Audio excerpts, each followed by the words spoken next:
Good evening, everyone. My name is Pape Fatime Diouf. I'm a second-year master's student in Advanced International Studies at the Diplomatic Academy of Vienna. And it is my pleasure today to welcome you at the Africa Day commemoration, which marks the foundation of the Organization of the African Union on the 25th of 1963. And it is a pleasure and an honor for me today because this is actually the first of a kind that Diplomatic Academy students are hosting a conference dealing with the topic or with the issues on the African continent, and that is hosted by themselves, by students, with the help of the Academy, of course. And I wanted also to thank all the stakeholders and all the people that have helped us to organize this conference. I'm thinking of the academic board, Professor Markus Kornprobst, our dear and fellow students of the Ubuntu community, the students of the Diplomatic Academy of Vienna, and also our lovely speakers that have granted us the honor of being here today to speak about the topic of silencing the guns on the continent. And without any further ado, I would give the floor to our moderator today, Mathieu Mballa, who is a DLG student, and he will introduce the panel to you. Thank you very much, and thank you for joining us today. Thank you very much, Mr. Pape, for this opening statement. Ladies and gentlemen, Nobel Peace Prize winner Mandela once said, "I dream of an Africa which is in peace with itself," thereby stressing the necessity of having a peaceful continent. I'm pleased to welcome you again to this live event on the occasion of the Africa Day celebration, as Pape has just said. I am a DLG student at the Diplomatic Academy, which is hosting this event. I'm also a member of the Ubuntu community, which Pape also presented. So I will be the moderator of today's discussion with our special guests, our panelists, and whom I'm going to introduce to you right now. Professor Adams Bodomo will inaugurate the panel with some introductory words.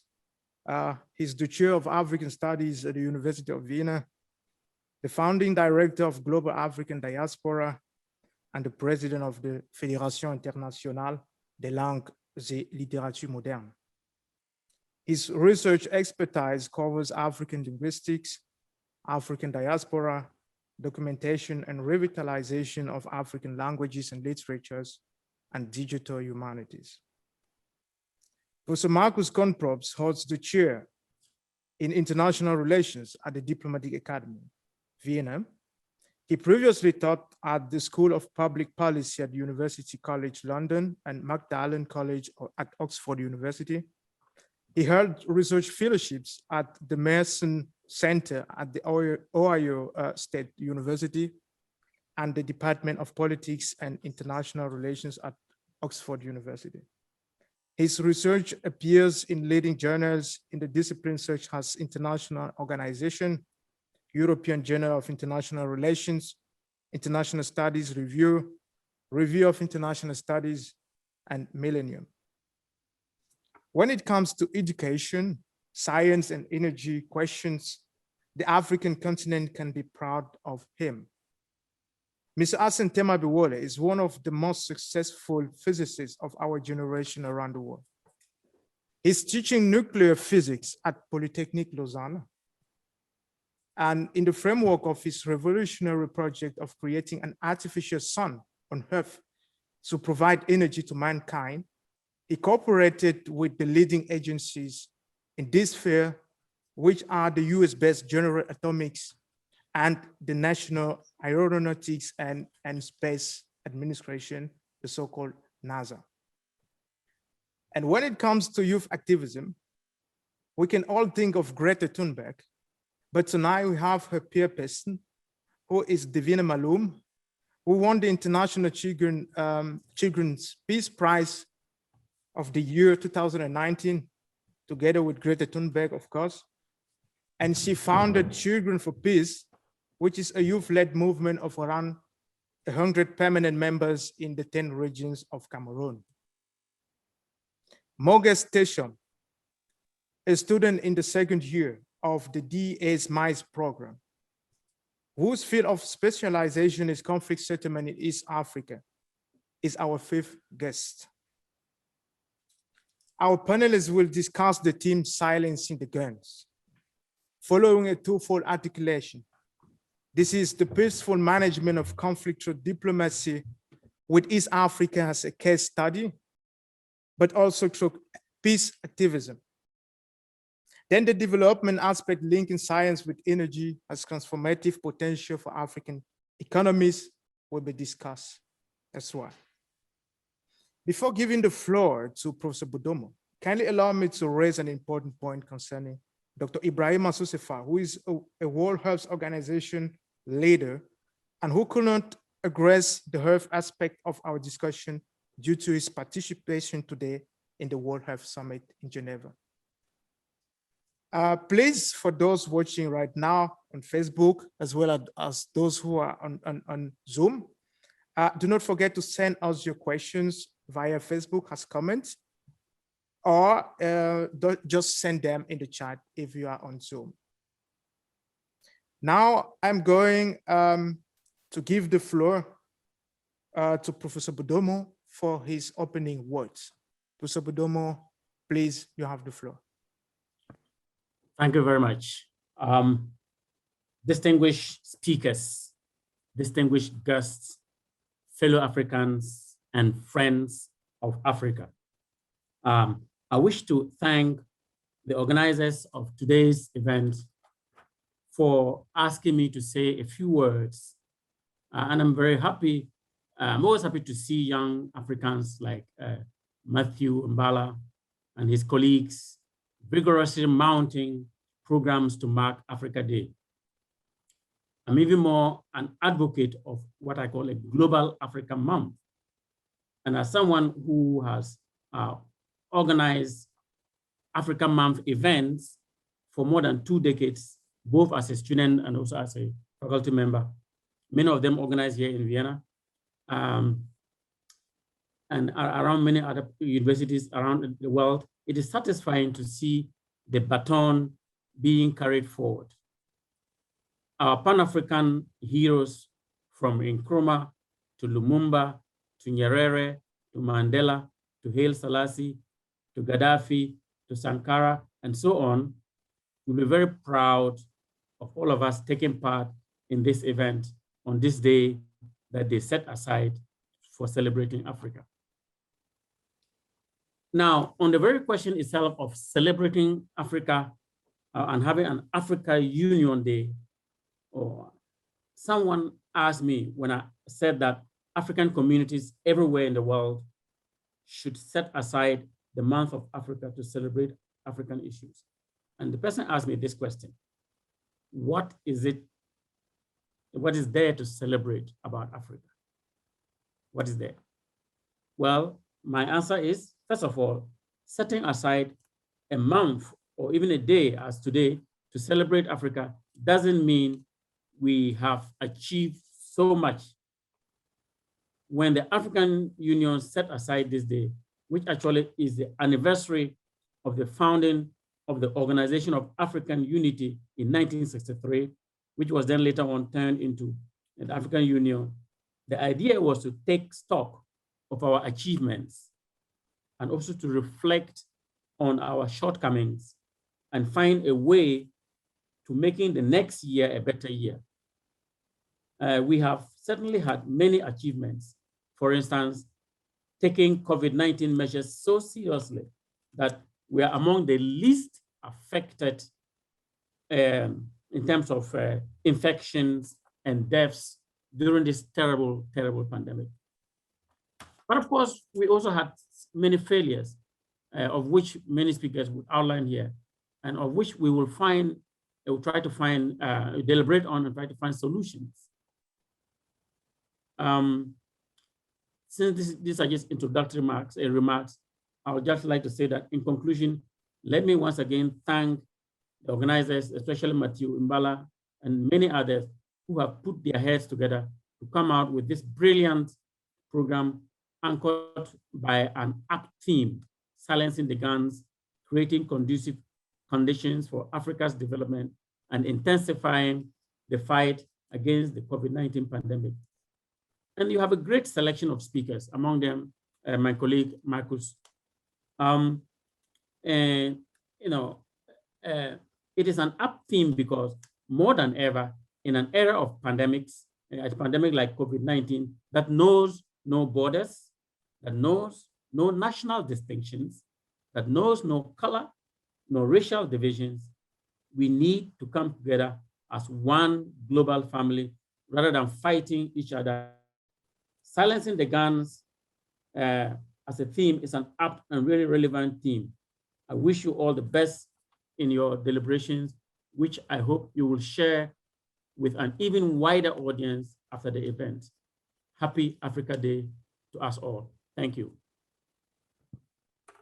Thank you so much, Professor Bodomo, for this introduction, which was not only informative, but also a kind of call to commitment, because you mentioned our Euros, but also the achievement and shortcomings as the main point to be addressed during the celebration of the Africa Day. You mentioned the COVID-19 pandemic, which has affected us not that much so far.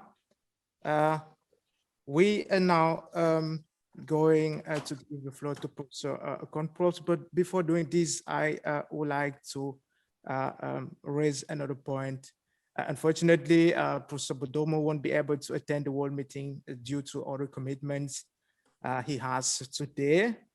Anyway, we thank you again, Professor Bodomo, for being here today, and hope to welcome you next year for another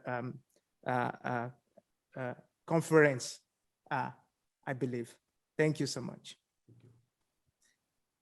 Now, in the spirit of this commitment, I will now give the floor to Professor Kornprobst, who has been scientifically committed to studying ways of peaceful settlement and tensions or conflicts in Africa, and more precisely in East Africa. Professor Kornprobst, you have the floor. Mathieu, thank you very much. Hello from me here, from my office.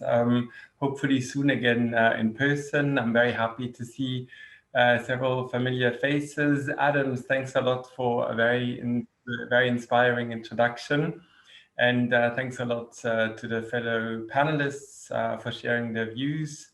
And thanks, of course, very much to the student organizers for putting together this fine event. When you approached me and I heard about the title, Silencing the Guns, and then the title goes on, it's actually quite long, and there's something in there about development, there's something in there about health, there's something in there about peace. Then it made me think of a book project that I started about a year ago or so. And I want to tell you a little bit about it. And the book project is about basically two parts. On the one hand, to ask the question what diplomats actually understand under peace, or more appropriately put, what they promise peace to be. And for that, I'm going to tell you something about research that I've done on the General Assembly. How the General Assembly has formulated peace since 1945. And then I'm going to look at the Horn of Africa, and I'm going to check basically, okay, so to what extent are these promises kept, and to what extent are they broken? And as you can imagine, my conclusion there will be a bit dire. I will then end up on a more uplifting note, basically contending that although many of these promises await being put into reality, await being kept, at least these promises are there. So there is actually something to work for, both for actors within the region and also outside of it. I'll keep to my 10 minutes, so that means I'll be very, very brief in the major themes that I'm gonna raise. And please then ask questions afterwards if you're interested in more detail. So first of all, peace. What is actually peace according to the United Nations and according to promises that are being made by UN members at the General Assembly, and promises that have been made since 1945? Now, if we take a very legalistic look at that, then we, even in Article 1 of the UN Charter, we already encounter basically 3 different understandings of peace. There is one that is about preventing threats to peace, and that is then oftentimes with a kind of formula, international peace and security. So there's something about restraint. State actors are supposed to, and they, for the most part, that's what the drafters of the United Nations Charter had in mind, they should exercise restraint in their interactions with one another. But there's something else too, even again in Article 1, there is something about the peaceful settlement of disputes. And if one looks elsewhere in the Charter, then there's something about working quite hard towards a compromise that means meeting somewhere in the middle. So we are now with restraint and compromise, 2 different notions of peace, but both very much there, even if we just look at Article 1. If we go on then, there is something about goals of friendship and even a universal peace. And this is something that in the book project I refer to as polylogue. So basically a very heterogeneous form of a dialogue. If we look now at what the General Assembly has done since the mid-1940s, then it has expanded on all of those 3. Initially, it focused very much on restraint. So there was more on collective security. There was more on tabooization of certain categories of weapons and arms control. There was tabooization of particular kinds of using force, especially including within one state borders. Yeah? So if you think about the Anti-Genocide Convention, for example. From the 1970s onwards, we have more and more of this fleshing out of what a compromise is supposed to be.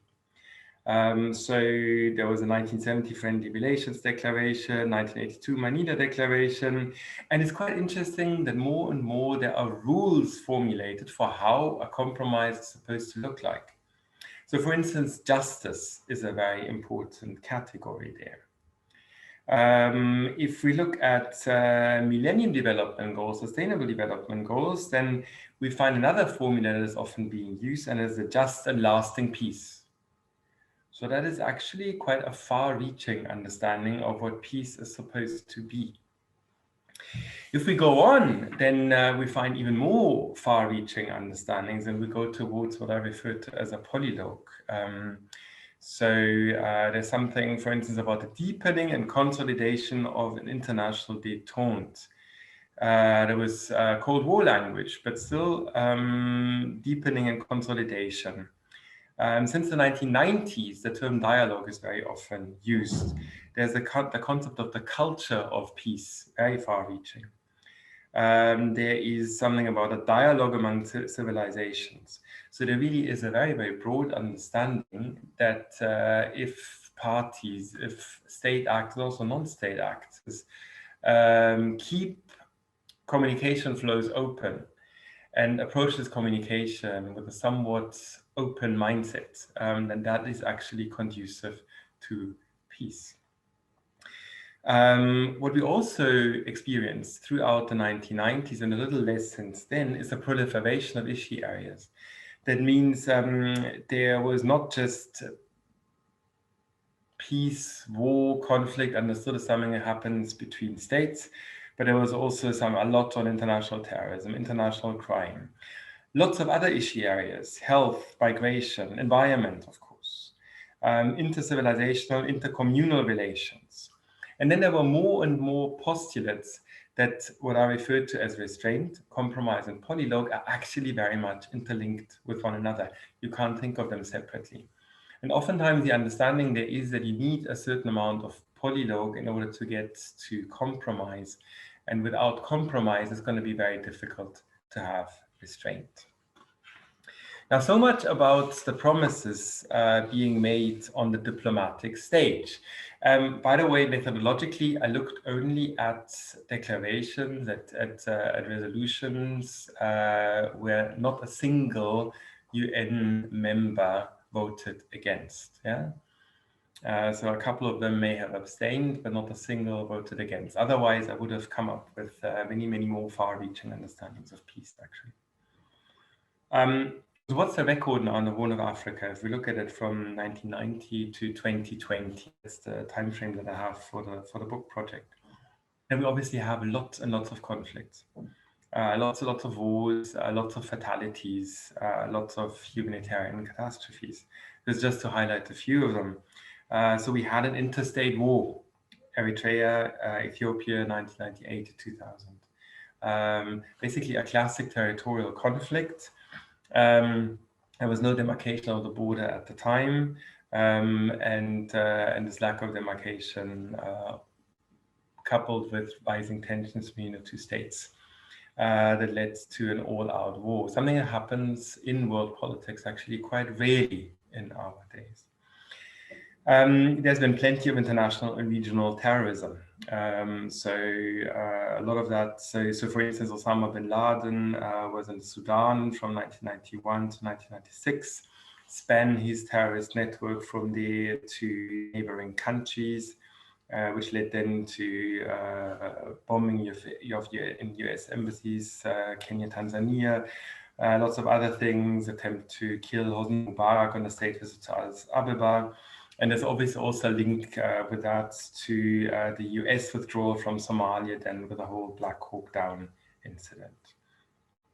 This Black Hawk Down incident, by the way, there's a quote there by Osama bin Laden. This convinced us that Americans are paper tigers. So he thought, okay, it's actually quite easy to win against them. More difficult in his mindset, in his view, than it was to win against the Soviet Union in Afghanistan. There are lots of civil wars, lots of wars within states. Somalia obviously comes to mind. Sudan, even after the split up, South Sudan, Darfur, and so on. There is wars by proxy are basically endemic. So Sudan versus Uganda, Ethiopia versus Eritrea, Ethiopia versus Somalia, Eritrea versus Djibouti, Eritrea versus Somalia, Sudan versus Ethiopia, Eritrea versus Sudan. So this is really a pattern of interaction, these wars by proxy. There's been a lot on piracy, but now the situation is not as difficult anymore as it once was. There were always very different forms of piracy for ransom, also other forms of piracy which had more to do with local fishermen. Pastoral conflicts, lots of them as well, and a great tendency now for these conflicts to escalate because of proliferation of weapons, because of organized crime jumping in and selling raided cattle as quickly as possible on the international market. There are resource conflicts. I'm not going to say much about this now because Moges is going to follow up then with the issue of water. There is the issue of proliferation of weapons, especially with small arms. There's a very high number of refugees and especially internally displaced persons, and one could go on and on about that. Now, there were lots and lots of external and internal actors trying to manage these conflicts. So the OAU, the AU, for instance, with quite ambitious development agenda on the one hand, on the other hand, also with pointed attempts to do something against terrorism, for instance. There is IGAD, the regional organization, which really to some extent reinvented itself more and more and assumed more and more conflict resolution functions. So sea warn, for instance, the conflict early warning response network is quite important, and IGAD has mediated in many conflicts in the region, be it in South Sudan, Somalia, and so on. There is a greater regional involvement. So Egypt, Saudi Arabia, Turkey, Israel, Iran, Iraq, Libya, Yemen. That's just a couple of the countries that I wrote down there, who play a role and oftentimes obviously interfere given what they perceive to be their national interest. There is a lot of involvement by extra-regional powers, oftentimes great powers. So United States, for instance, during the war on terror, a lot of things were done there, usually coming down very heavily on the military side of things. Against piracy, lots of countries have started to do something there. Just mentioning a few, so United States, with it NATO, the EU, Canada, China, also some then EU member states, the UK, for instance. So really a lot of involvement there. What if we try to sum up now a little bit? So when it comes to this external, these external actions, what is actually to be gained there?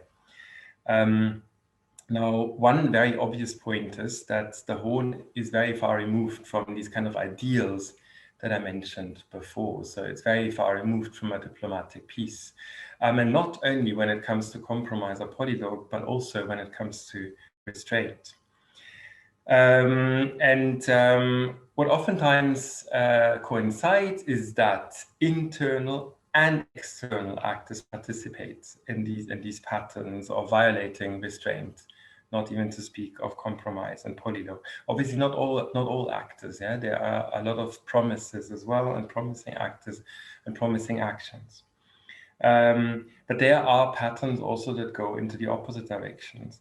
So one very pronounced problem is with external actors that they oftentimes think very easily in dichotomies, don't understand the region very well, and basically try to figure out who is the enemy of my enemy, and then the enemy of my enemy is my friend.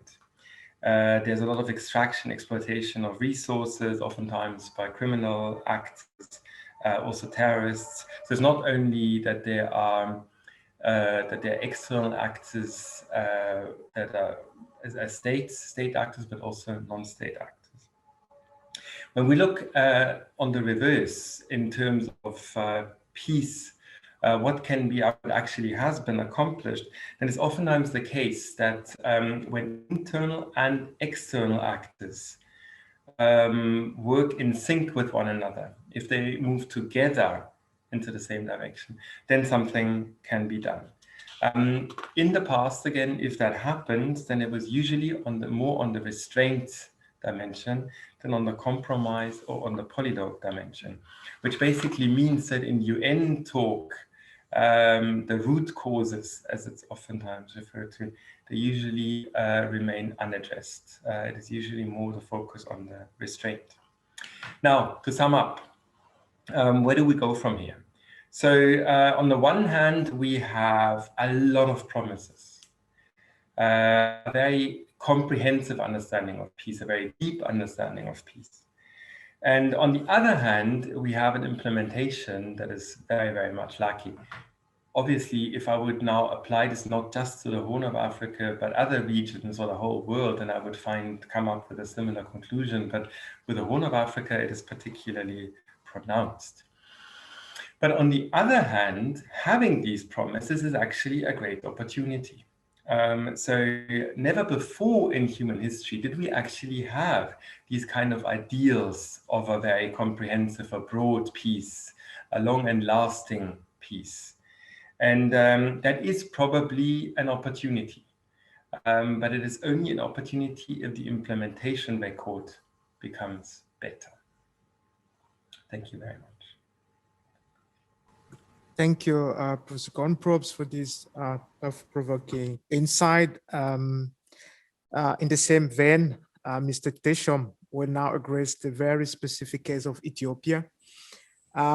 Just a quick reminder, Ethiopia is the diplomatic capital of Africa, and as not only the AU we are celebrating today is located there, but also the multilateral representations.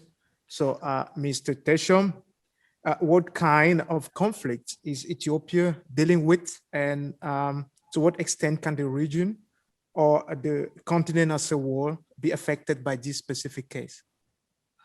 Okay, Mathieu, thank you very much. And especially Professor Markus, thank you for giving us such a broad background as to the dynamics of what is really going on in the Horn of Africa. So it like makes my work very easy, and also gives us the background of what is really happening in terms of ensuring lasting and a comprehensive peace in the Horn of Africa. So actually, I'm going to give you a brief discussion as to the ongoing civil war, and the government, of course, calls it a law enforcement. So I would prefer to call it a civil war in the Tigray region of Ethiopia, and its repercussions on the peace and stability of the Horn of Africa. So that will be my talk today, and I will save the issue of water conflict for some other time. So with that, let me start with a very basic question, which is related to the theme of today's discussion. That is the gun silent in Africa? Not really, at least not in the Horn of Africa. And I'm going to show that the situation in Ethiopia defies the broad ambition and aspirations of silencing gun in 2020, and not to mention 2020, of course.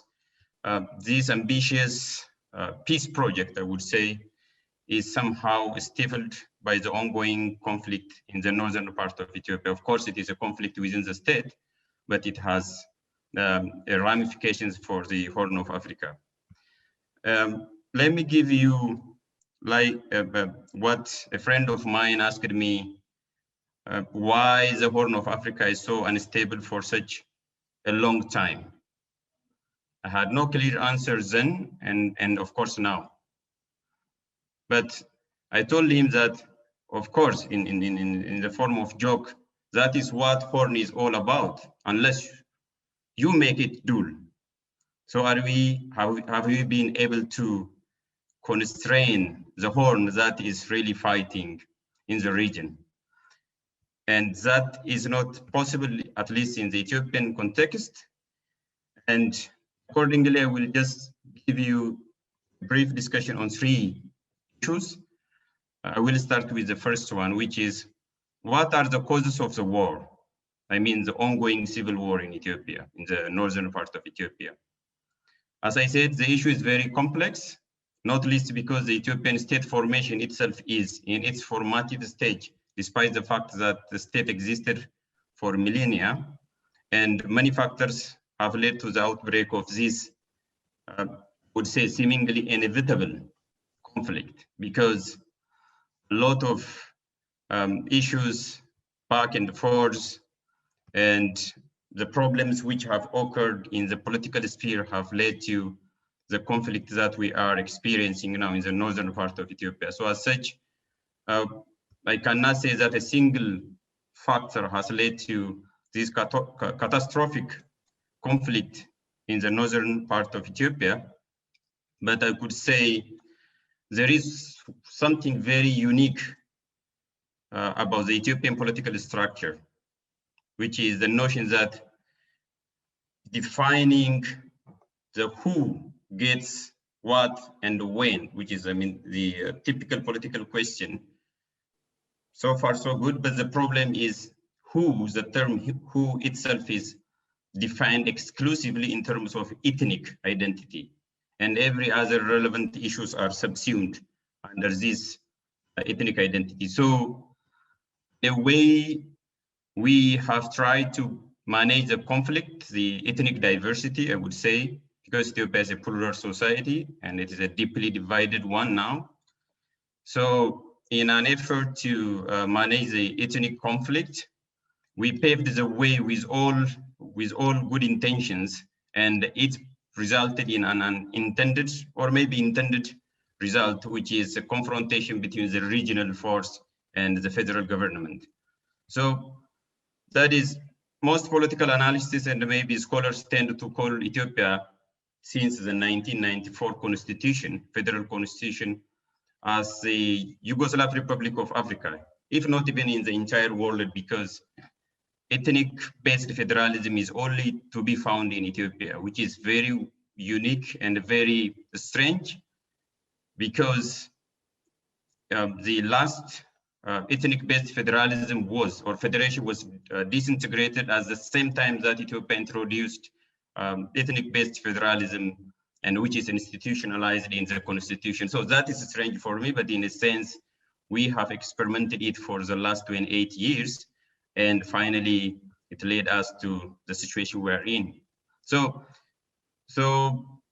when I'm talking about this striking relationship between the Ethiopian federal system and the former Yugoslav Republic, which is disintegrated, we can see it in terms of ethnicity as a political organization, the existence of parallel independent republics and autonomous regions, a special regional force, or the so-called Republican forces, the unconditional right to self-determination up to secession without any substantive conditions states. I mean, the regional state can secede from the federation at any time. And these institutionalized prejudices which have been there, which we the constitution have ostensibly tried to address, and the gradual delegitimization of the central government, the unbridled ethnic nationalism, this subnational nationalism, the horizontal political skirmishes, and the security dilemma, because finally the regions, we have 10 regional states, and all regions have started some 10 years ago to build up their own regional military, and then it had a spiral effect on other regions, and it ended up, I would say, in the so-called security dilemma. Now, every region have armed themselves to the extent of actually destabilizing the security of the country. So these are one of the structural problems in terms of from the political and the legal perspective. On top of this inherent structural defects, then came the sudden days of the strong prime minister, the late prime minister Malla Zenawi, and we used to call him the Marshal Tito of Ethiopia. And then it followed by the security deterioration because of mass protests across the country, and the abysmal democratic culture in the country, and most importantly, the change of government 3 years ago in April 2018 has brought along weak state security apparatus, which have been used and manipulated by these regional forces. So all these factors, these structural problems, worked together to lead to the security deterioration in the country. Then, when this change came, this change of government came 3 years ago, for the last 27 years before that, the minority ethnic group, which only constitutes around 60% of the population, have been ruling the country with the iron fist. So this change brought along the issue of clash, the clash of interest, and the very reason that the politics is organized purely based on ethnic identity means that they thought they have lost their privilege.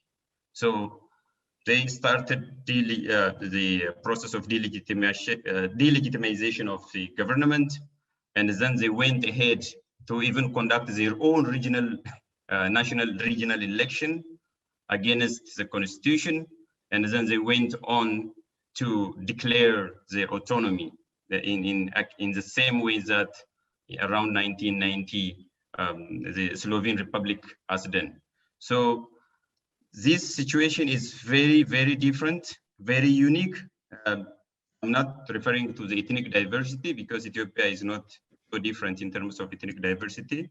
It is a common feature in Africa and also other parts of the world.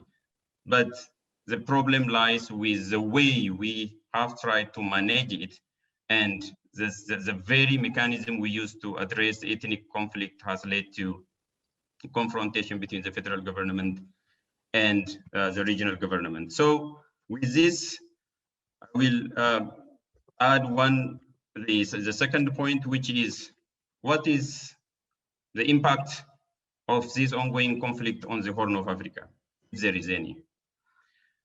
So now the conflict is more than 6 months old, and I could only see the following broad, real, and potential impacts on the Horn of Africa within the context and the background that was provided by Professor Markus. First, the potential hegemon, Ethiopia being considered as a potential hegemon in the region, is declining with geopolitical ramification given the growing great power politics in the Horn of Africa, especially America under the Biden administration is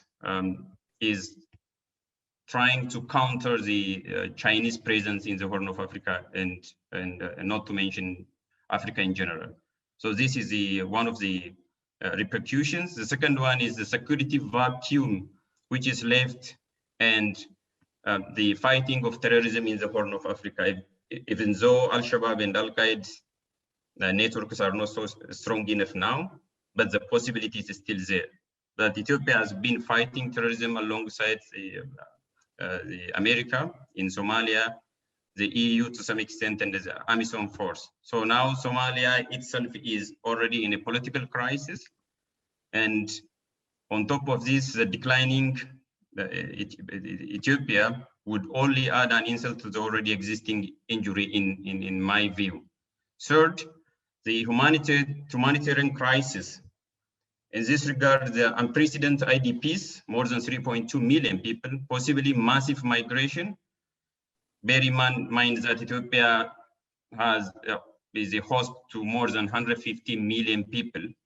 This means that emergency report has to be curbed with a view to curb hunger and famine, persistent violation of human rights and possibly the war crimes, and the fertile ground for transnational organized crimes, among others, will have a direct consequences for the Horn of Africa, most particularly for the European Union, because the humanitarian crisis will have a direct meaning for the peace and the security of European Union.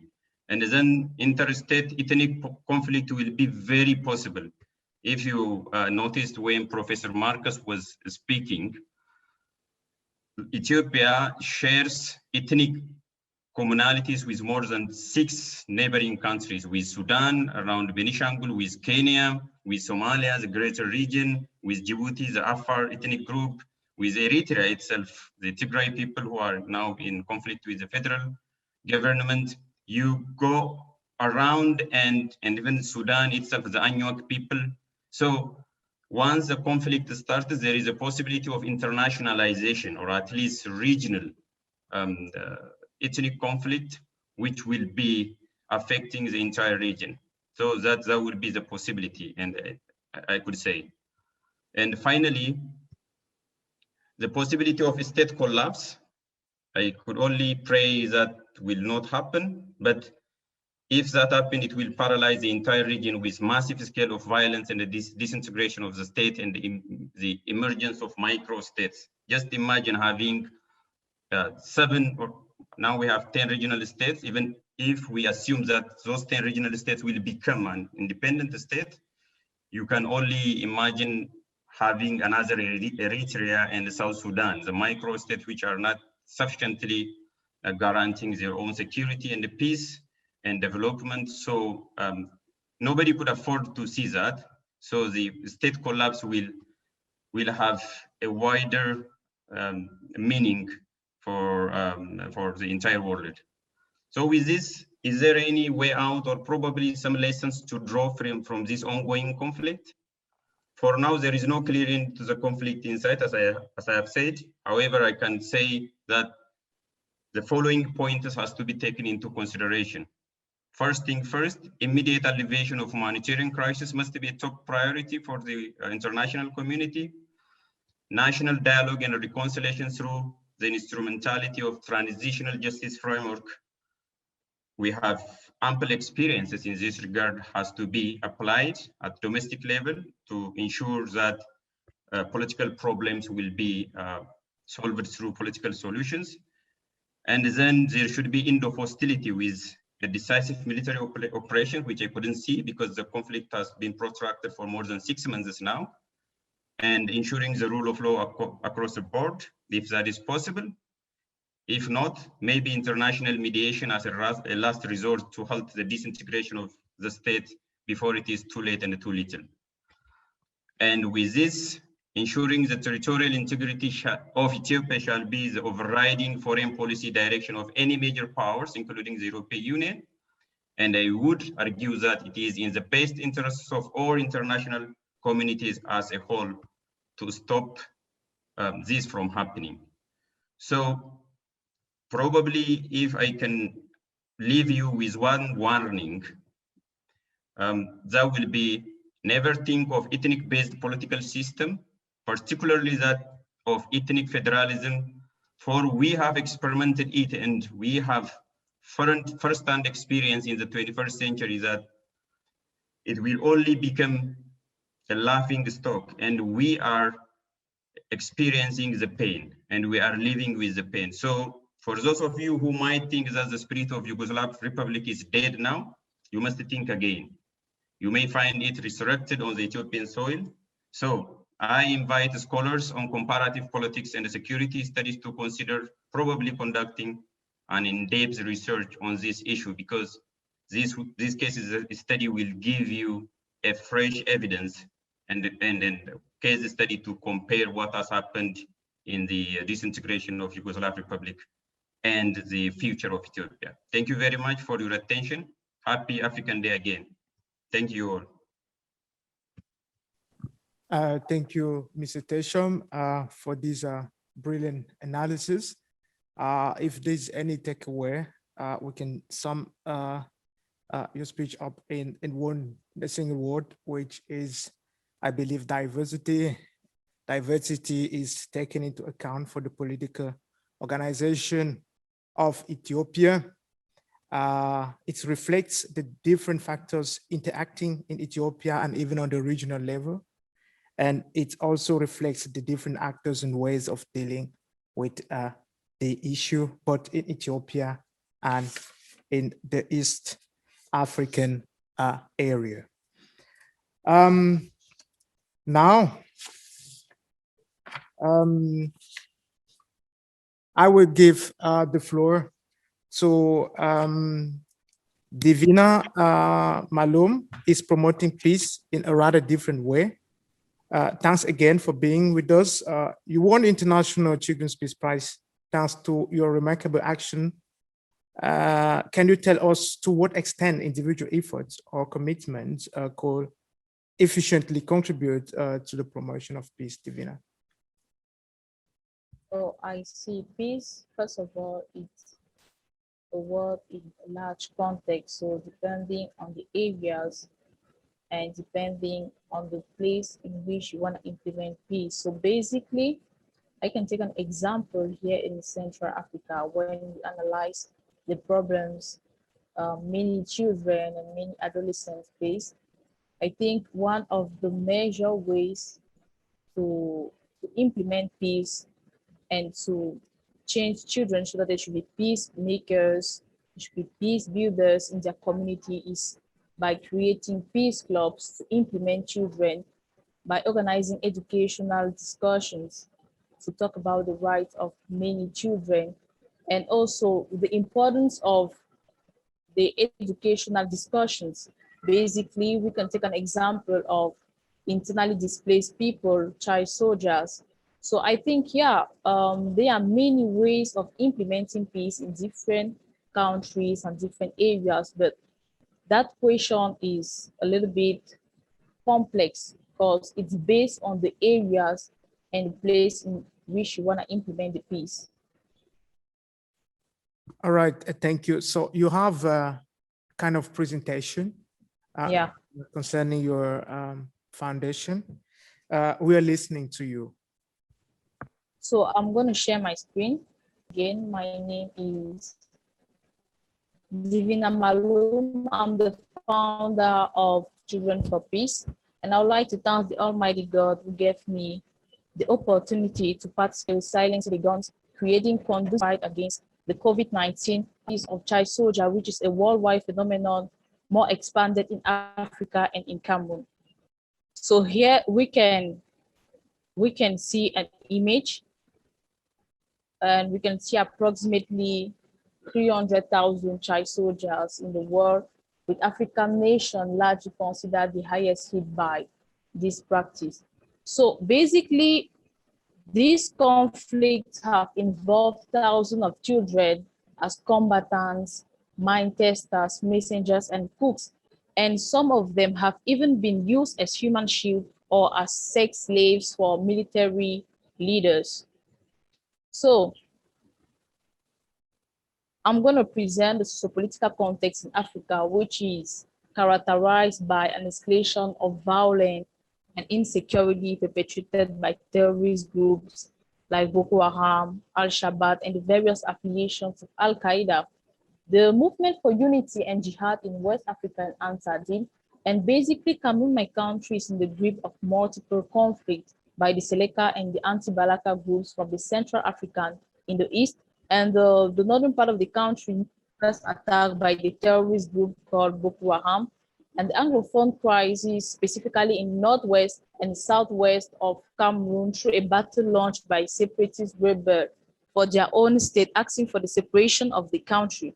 So in this presentation, we're going to showcase the conclusions of the study we have been implementing on children to understand the reasons of their recruitment as child soldiers and the psycho consequences of that recruitment. So before focusing in the contribution of children for peace in democracy, human rights, and peace in the security crisis context in Africa. So here I'm going to focus on the field study undertaken by Children for Peace on children and child soldiers in Central Africa. So here we can see an image of children that were suffering from the attack, and the majority of the children in the Central African, from the aim of what we're doing, you know, from Children for War to Children for Peace, that is understanding the reason of child mainstreaming and psychological consequences. So this study is running in the east, the far north, and the Anglophone part of Cameroon. So now the key conclusions of our field studies. So more than 50% of the population in Nigeria, Chad, CAA, Angola, DRC, and Cameroon conflict or post-conflict zone consist of children younger than 18 years old. So one of the main reasons for employing child soldiers is that they are viewed as expendable, replaceable, and they are cheap to maintain. So children are also psychologically more vulnerable than many adults who already have a more shaped personalities. So you can see that on this image. So as younger children in particular lack a sense of fear, they might be preferred over adults because they accept more dangerous tasks without scrutinizing them.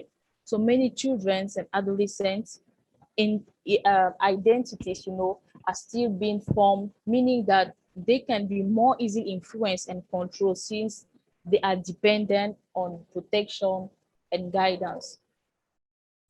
So here we can see a graph, and we notice over 100% of children and adolescents are involved in severe human suffering, such as crying, carry heavy loads, and being deprived of food. So here too,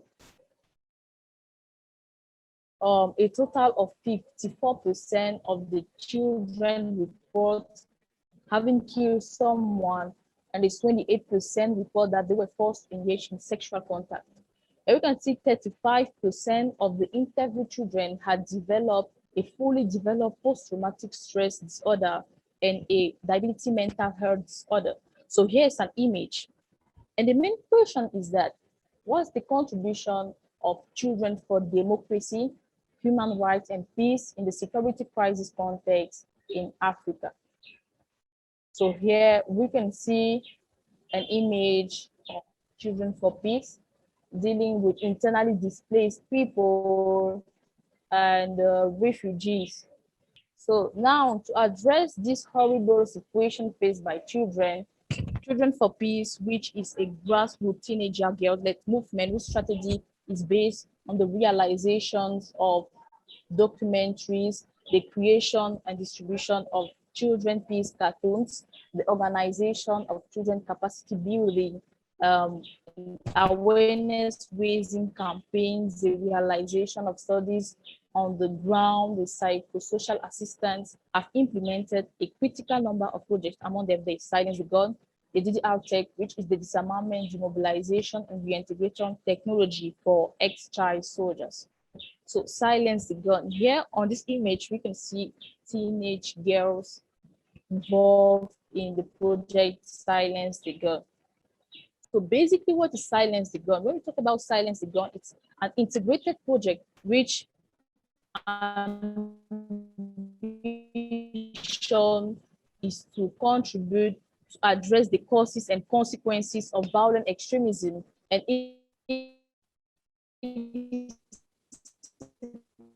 proliferation of weapons.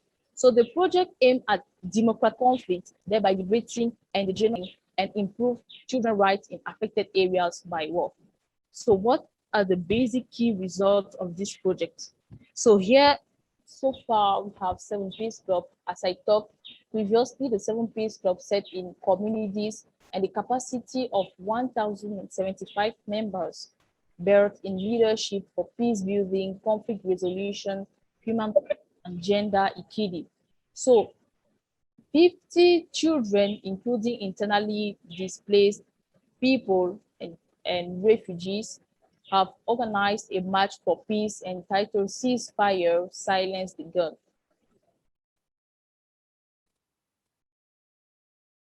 So also we have organized 2 advocacy meetings gathering over 50 local, traditional, and religious authorities. And we have implemented the UN Convention on the Right of the Child and the UNSCR 2250 and 1325 relating to youth and children participation in peace building and the full implication of children in peace building. And we also do the fight against early marriage and mobilize children to understand the importance of all stakeholders, including private sectors and multinationals, to invest in girls and children education and youth employment. So over 2 networks composed of at least 50 religious traditional leaders are set up and are working closely with the children to advance the Silence the Gun project. So we also organize many sensitizations, mobilizing 100 community members, including internally displaced peoples and refugees, and the importance of the living together and peace building. Also the importance to fight against the illicit proliferation of weapons. So, 2 multi-stakeholders network constituted by religious and traditional leaders and children operationalized in community sensitization and advocacies in villages. So 500 children, 50 local authorities, and 300 community members were directly involved in children's rights disarmament, demobilization, and reintegration of ex-combatants, as well as in the fight against violent extremism, radicalization, the proliferation of weapons through the project. Here on this image, we can relate some capacity building sessions organized in the peace clubs. Here too, we're building sessions during the peace clubs activities. Here are some pictures of advocacy meetings with several traditional and religious leaders for interreligious and intergenerational dialogue for peace building. Yet too, we had another advocacy meeting with those community leaders and parents to increase their commitment for children's rights during and after conflict. So basically, I talked about the DDR Tech, which is the disarmament, demobilization, and reintegration technology for ex-child soldiers.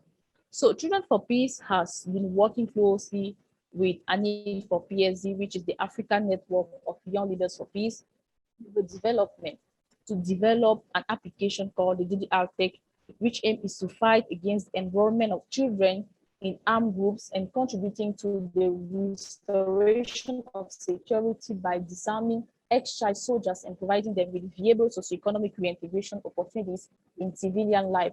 So through this application, we intend to reduce by 25% incidents caused by weapons, increase community confidence, resettle by like 20% of abandoned communities, relaunch of the informal trade and production activities, to also increase the reintegration of children and youth, revive political activities, and reduce by 25% risks of conflicts in sensitive areas.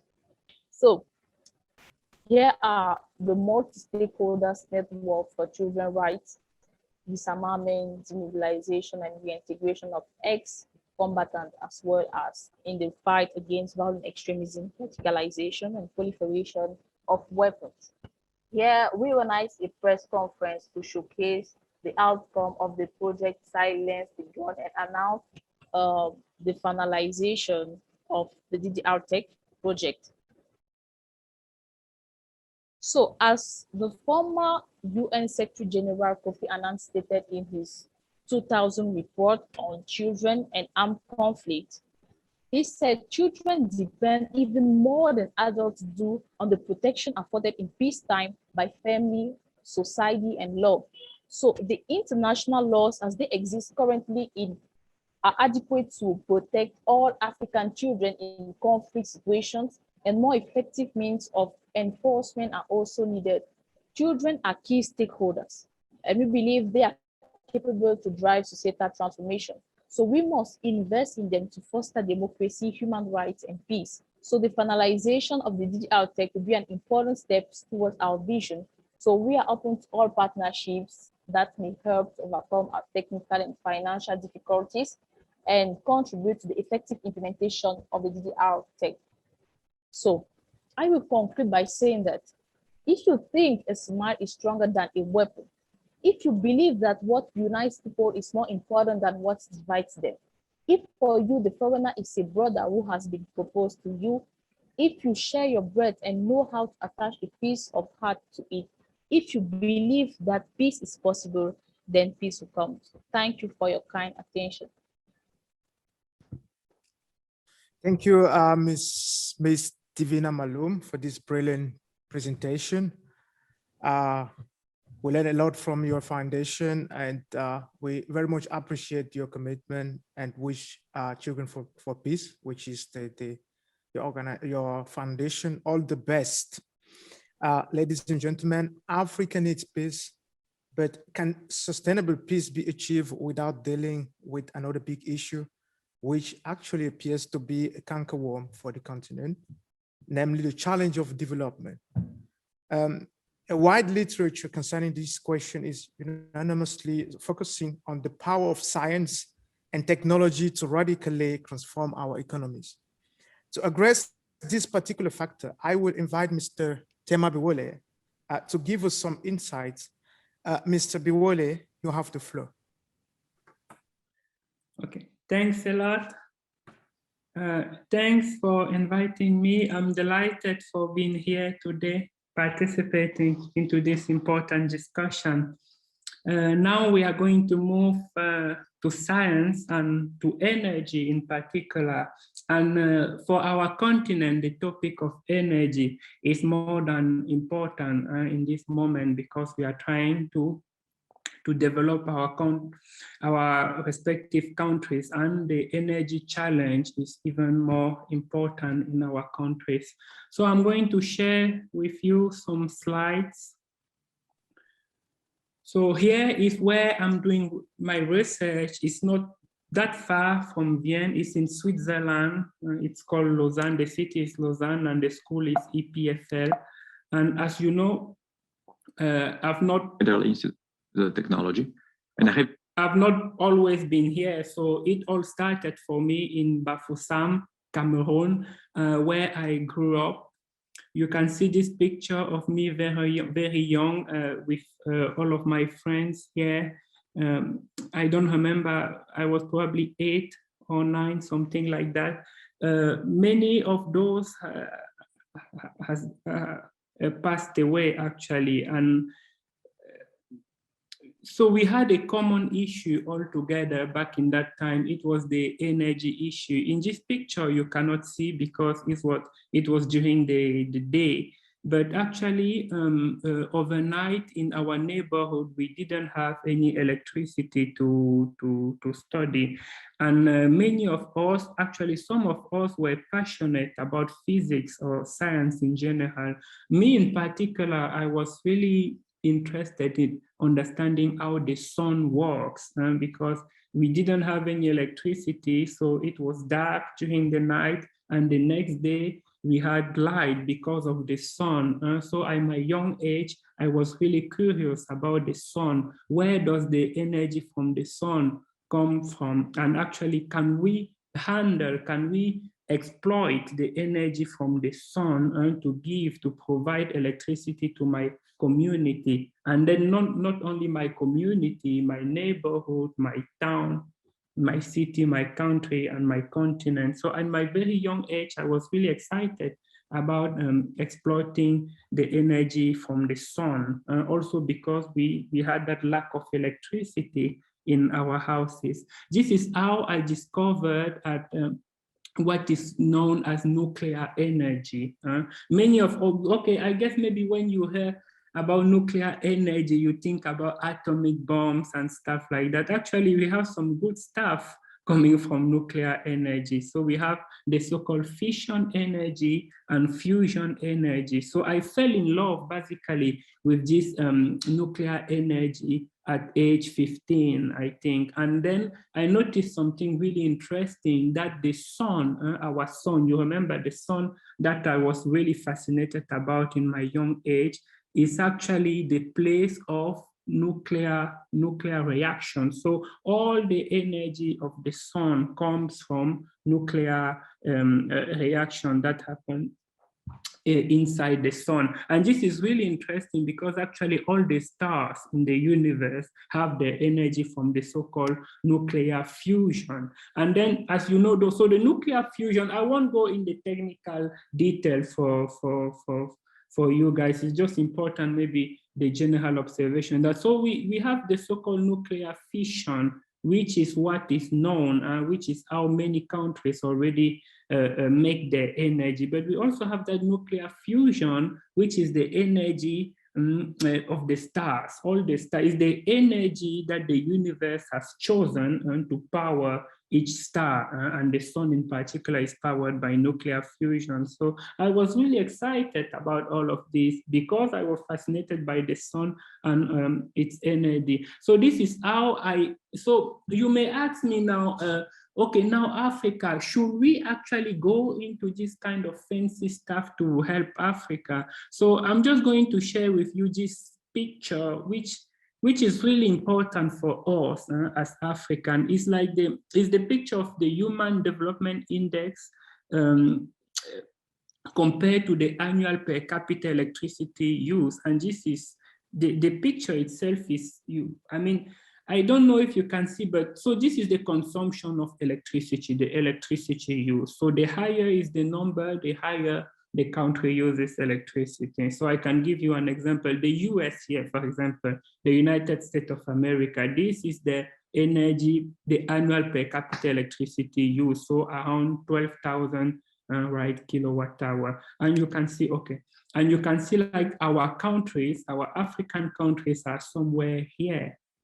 You see Ethiopia, Congo, Pakistan, India. So the Human Development Index is really close to the electricity use of a country. So the country that use more electricity have a higher Human Development Index, while our African countries, just like Ethiopia, now you can see Congo, for instance, Egypt, for instance. So those countries which do not use so much electricity, unfortunately, they have a low Human Development Index. So this is really important to understand that to make our country developed, we really need to increase our use of electricity, because the electricity is really linked to the Human Development Index. And this is a map of the world, which I believe is interesting because it's not as the one we used to see. So this is the map of the world, which I kind of normalize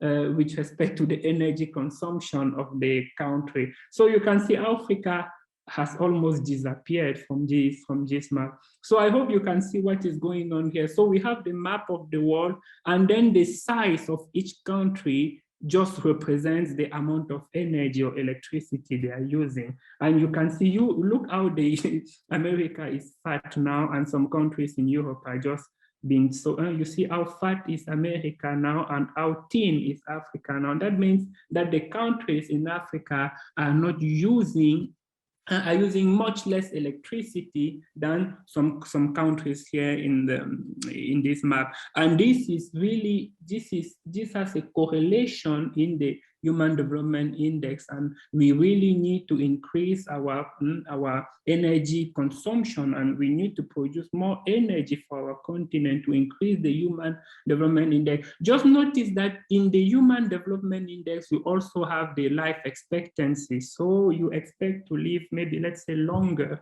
if you are in a country where the use of electricity is higher. So this is really important. So this really has motivated me to try and find some solutions for our continent together, of course, with my colleagues. And also this is also the other reason why we should really be looking about some solutions, because while some countries will not increase their energy consumption in the next decades, our countries, our continent will actually have a higher and higher demand in terms of energy. So here we are others in this picture. So Africa is the gray others. The OECD is like where you are now in Austria or Switzerland, where I am now. So you see that the energy demand in Europe will be more or less constant in the next decades, while we will have this impressive growth in the energy demand of our countries in Africa. So this is really important. Why that? Oh, just for two simple reasons.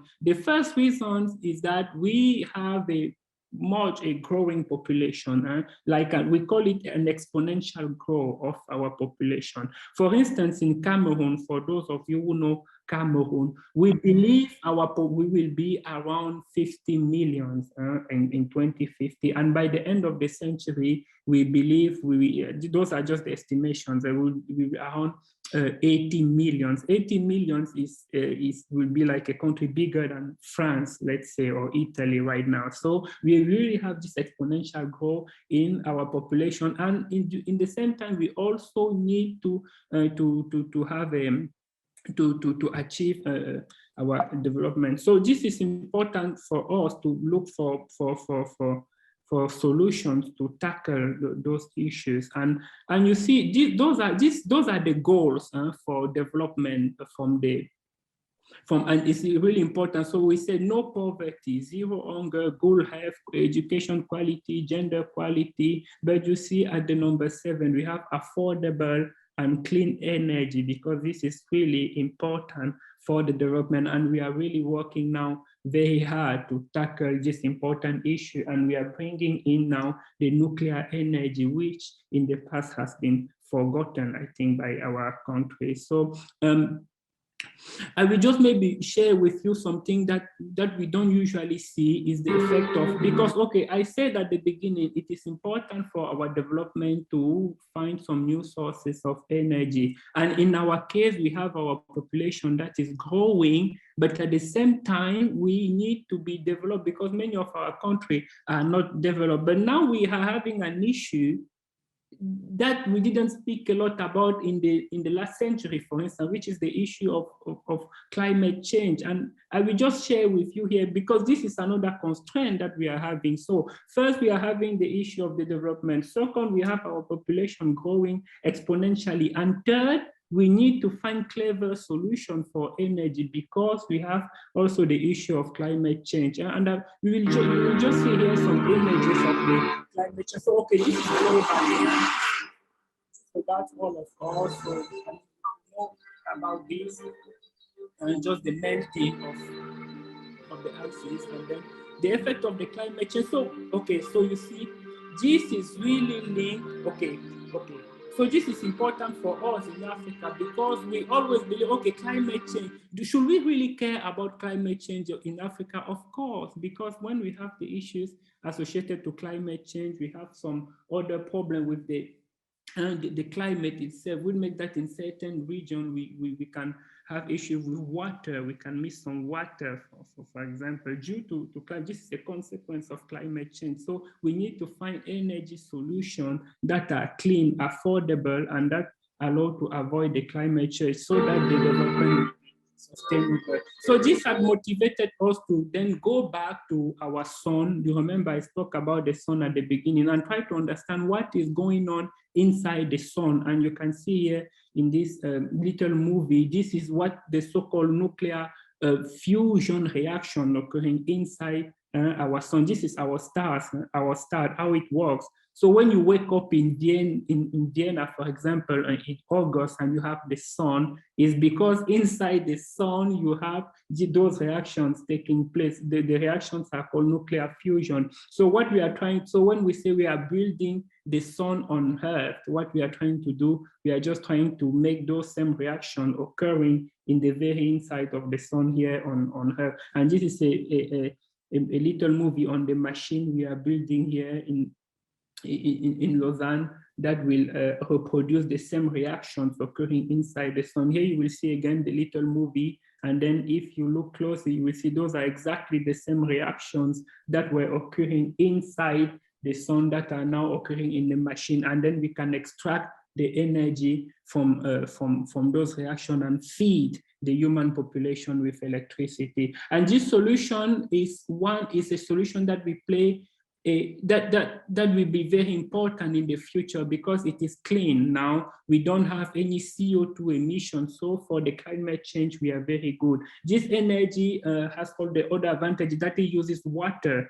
because the atoms that have been fused inside the machine are hydrogen atoms. So actually it's water if you want. So the fuel is okay, and you can find it everywhere on the planet. And also you don't have any CO2 emissions, so it's clean. And then the most important thing maybe is the fact that the amount of water we have on Earth makes that this energy source will be available for millions and millions of years. So more than the time that humans will be on this planet. So this is extremely important, because this is actually renewable energy, but with an energy density which can help with the growth of our population. So this is a little thing that I wanted to share with you. Not the most important here is not too much going into the technical details, but is to say that many of our countries in the past didn't think of maybe nuclear energy as a possible solution to tackle the energy issue. We are clearly having an energy issue in our continent. So I was very happy to see that Nigeria, South Africa, Egypt, Kenya, and also Rwanda are now thinking about this kind of solution, because it is almost impossible to have a development if you don't have energy, if your population cannot access energy, because the industrialization of a country depends on the energy use. And you remember also, in the social point of view, the Human Development Index, the life expectancy, all depend on the energy consumption of a country. And we are working to help Africa with nuclear energy, in this case, using the energy as it is produced inside the sun. And all of you with just different topic you are guys working on will try to make our continent a better place, and just the world a better place to live in. Thanks for your attention. Thank you so much, Mr. Biwolé, for raising the point of the necessity of adopting an innovative mindset in Africa. Your presentation illustrates this perfectly when you stress the aspect that our Human Development Index is closely related to our use of electricity. And let's hope that that electricity consumption will increase in Africa so that our HDI, which is the Human Development Index you mentioned, can definitely be improved. Let us hope as well that findings, this project of an artificial sun on Earth, that this would boost productivity in Africa, lead to industrialization, as you mentioned, improve our living conditions. As bad as we believe that better living conditions would probably reduce the incentive to violence on the continent.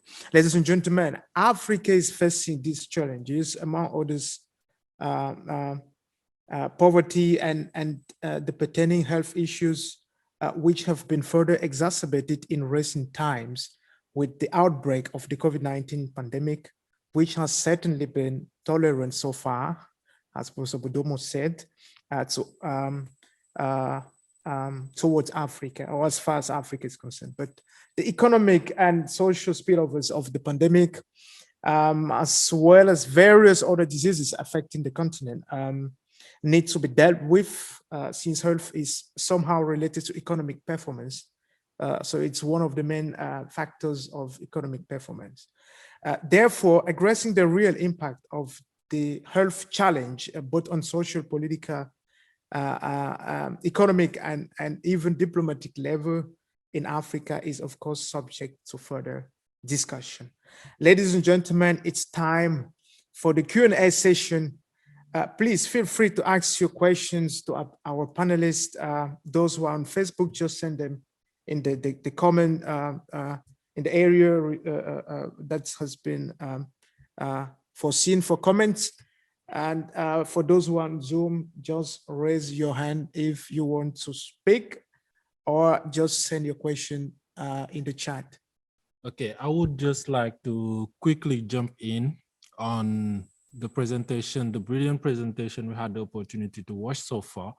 And I would like to have, first of all, words of encouragement for Divina Maloum, because her presentation was not only insightful, but it was also, for me personally, very inspiring to see a young activist, a woman, especially dealing with the issue of child soldiers. And when I was watching the presentation, on top of my head, I can just think of, for example, all the international regulations that prohibit the involvement of children in conflict and in wars in general. For example, the UNSC, the United Security Council 666 regulation, grave violations of international humanitarian law, where child abuse or child involvement in war and also the bombing of hospitals and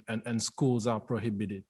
And I think also it's the occasion to remind African leaders, and especially the African Union, that dealing with conflict management is not just a matter of dealing with states, but also going and understanding the local narrative and trying to keep in touch with the activists and in general, the people that witness firsthand all the damage that is caused by those conflicts.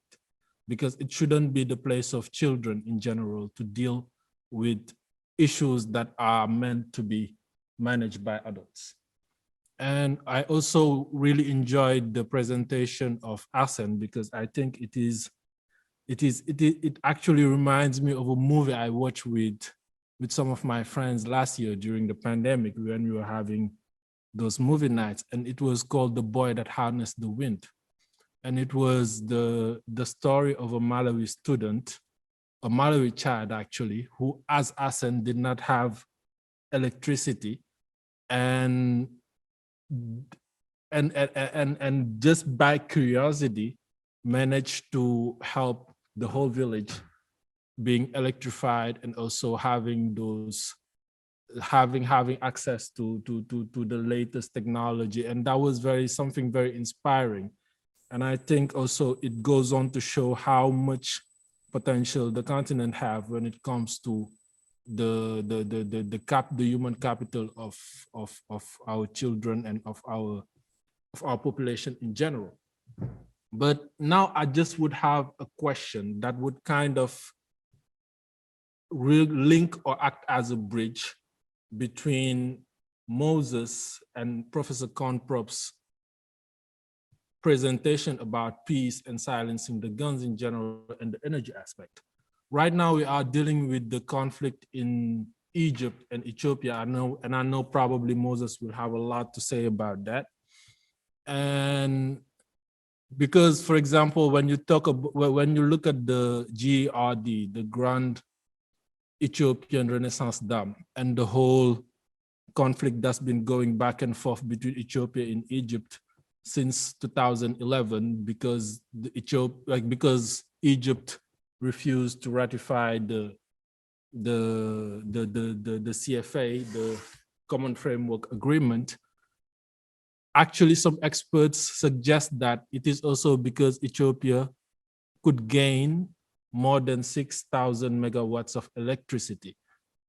And I think also when you think about how electricity can be instrumentalized as power projection when it comes to, for example, economic interests, how can it play out in the conflict? And what is the role of energy when it comes to conflict management in the Horn of Africa? And I think that's a question that is openly addressed to all of our panelists. And Professor Kornprobst can take in part, Moses or Arsène, whoever wants to share his viewpoints about the topic with us. Thank you. Thank you, Pape. Whom are we starting with? Is it Professor Kornprobst? Thanks very much. I mean, I really enjoyed all of the talks a lot. They were very different and alluding to very different issue areas, and I'm very impressed by it. I listened very attentively. Maybe starting with the question that you raised, sparked obviously by Arsène's brilliant presentation about energy. I mean, in general, there are so many technological transformations going on right now that it will be very important for any part of the world, and Africa in particular, that the technological innovations actually make it to the continent. And when I looked at these General Assembly definitions of peace and what concepts it relates to, then more and more actually since the 1990s, there's also the element of science and technology. So it's quite clear that there are lots of technological transformations going on, and that it is very important that Africa takes part of that. So that's about the one. Yeah, and I think I'll leave it there for the time being. Thank you, Professor. Moses, do you want to intervene on that question? Thank you very much. I will just reflect upon one aspect of the issue. As you have suggested, that the issue is very complex, and the factors which are contributing towards this intractable conflict for at least the last 10 years, as Pape, you said, are very broad. So there is no any easy way out, but when it comes to when we relate it to energy or access to electricity, I would say that at the heart of the problem, the conflict is the need, is a cost to alleviate the needs, the increasing demand to clean energy.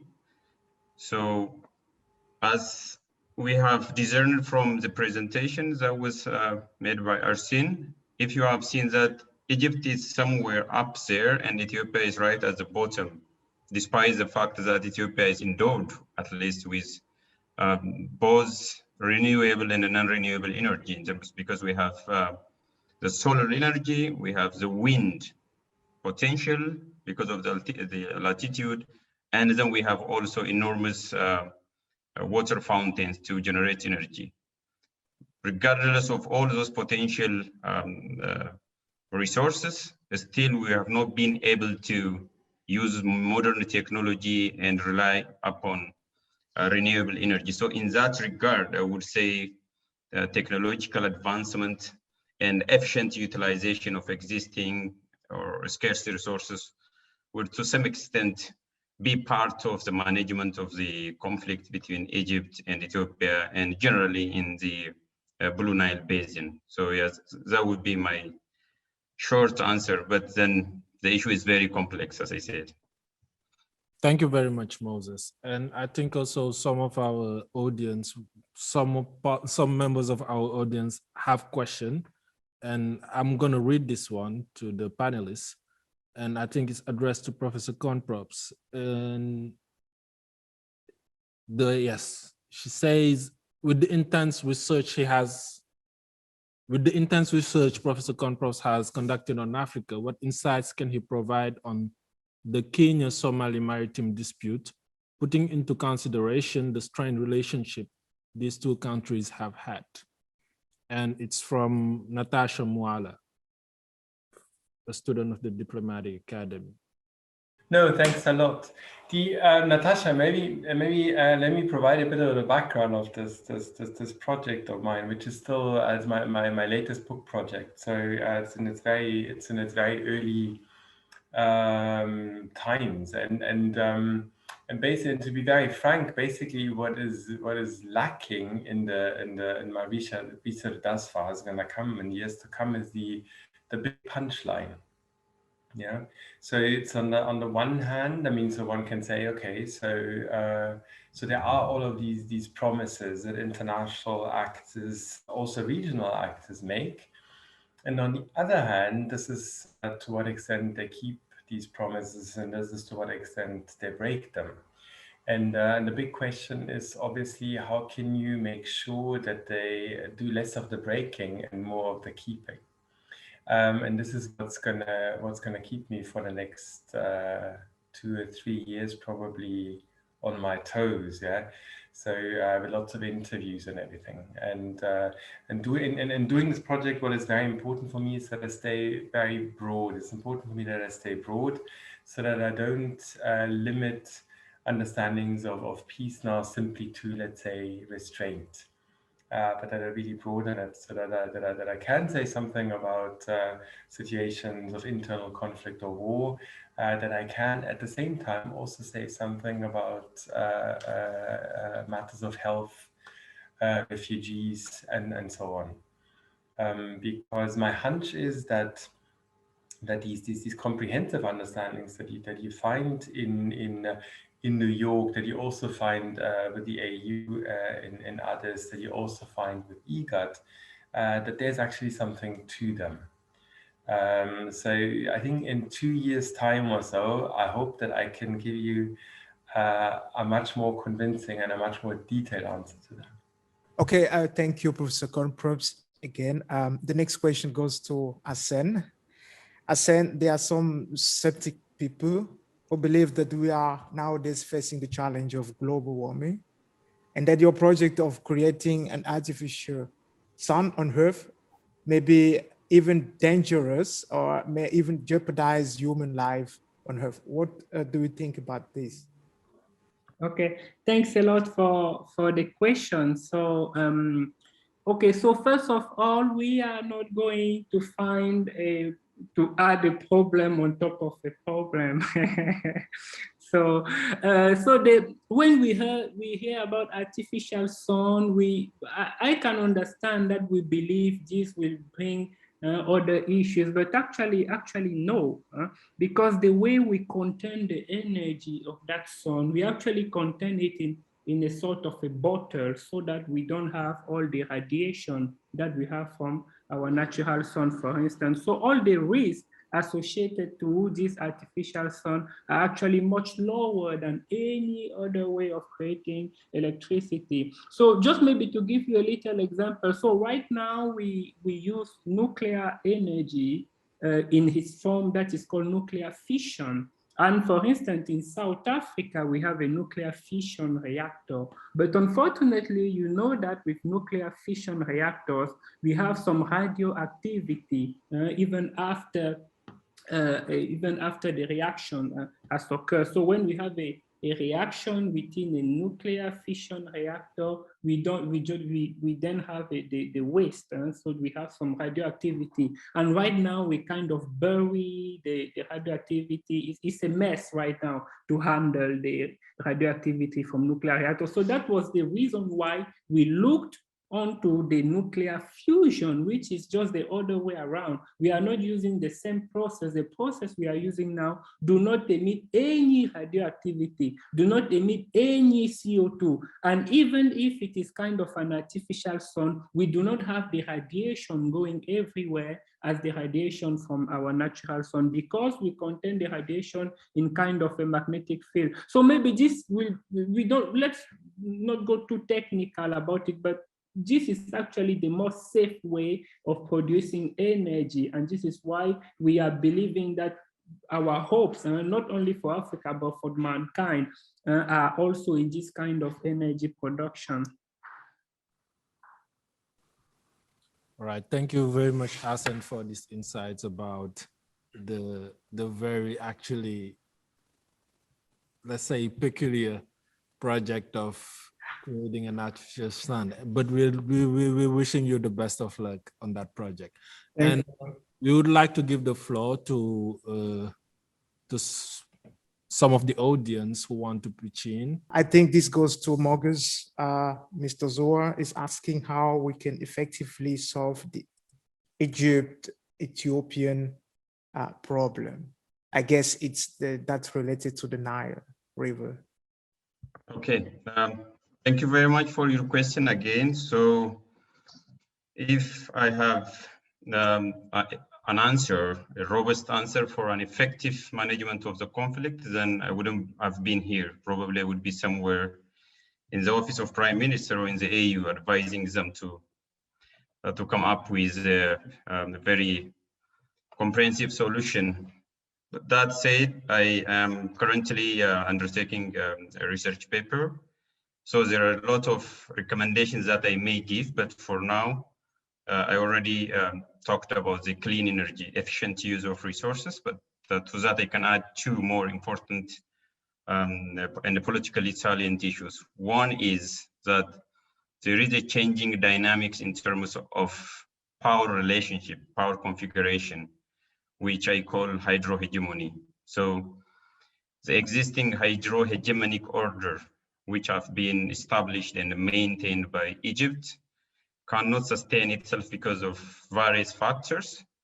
For that reason, we need to move away from that hydrohegemonic order and try to ensure hydroharmony. Again, this is a term which I have coined to connote that it is still possible if we put into place various mechanisms for effective management of conflict. Amongst them, the first one will be to have strong institutional framework, including the normative framework which Pape suggested. That means signing a comprehensive treaty, a basin-wide treaty, which will provide equitable, reasonable plans, sustainable utilization of the water of the Nile River. That will be the second issue.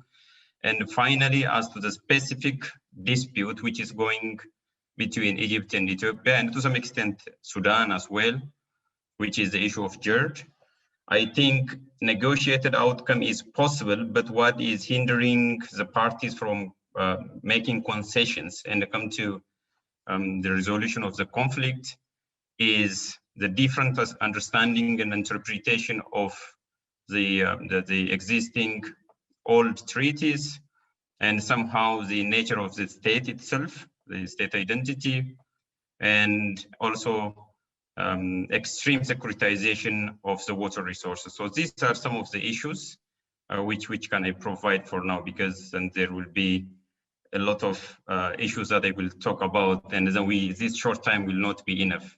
That means I'm going to make another full-scale presentation. But thank you very much for your question.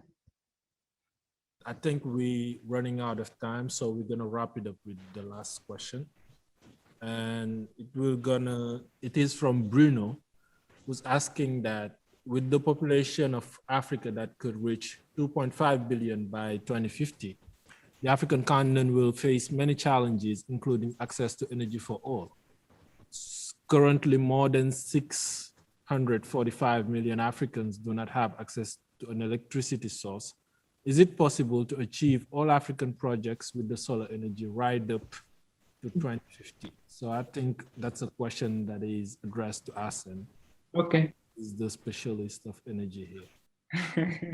Thanks a lot. You have been too good to me. Thanks, Bruno, for your very good question. So the straight answer is no. We will not make it with only the solar energy. But I hope by solar energy, you mean the photovoltaic solar. So what we see every day. So the radiation from the sun, we use some panel to transform that radiation into electricity. So this is the so-called photovoltaic solar. With that energy alone, we will not make it. But fortunately, we have some other tricks, right? For example, we have the hydroelectricity, which is the main component of electricity in Africa. Many of our, like in Cameroon, my home country, or in Congo and the Democratic Republic of Congo, we have a huge potential hydroelectricity. So the solution for Africa is not one solution, it's the so-called energy mix.